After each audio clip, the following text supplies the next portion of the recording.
এই যে মাছটা দেখতে পাচ্ছ বন্ধুরা, এই মাছটা পুকুর থেকে আজকে ধরে নিয়েছে কোচা দিয়ে স্বপ্নার বাবা কোচা দিয়ে ধরে নিয়েছে মাগুর মাছ। আমি এখন কাটবো, কাটে রান্না করব। তোমাদের পুকুরে কি এরকম মাছ আছে? এত বড় বড় মাছ? এই যে কাটবো আমি। এটা বাবারে কাটা, বড় বড় কাটা, দাড়ি গোপ গোপ। এই যে বিশাল বড়, 1/2 কেজি ওজনের মাছ।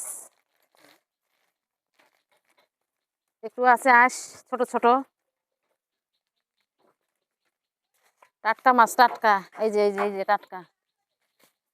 এই না না না না না, জলত যাবি। মাছ কুটলাম, মাছের ঝোল এখন রান্না করলাম। এই যে মাছের ঝোল, মাছের চাকা, মাছের মাথা, মাছের মুড়া, আর এই যে দেখো পাঁপড় ভাজি তার সঙ্গে, আর হচ্ছে এই যে ডুমুর আলুর ভাজি, আমের চাটনি। এগুলো দিয়ে আমরা খাবো, মজা করে খাবো।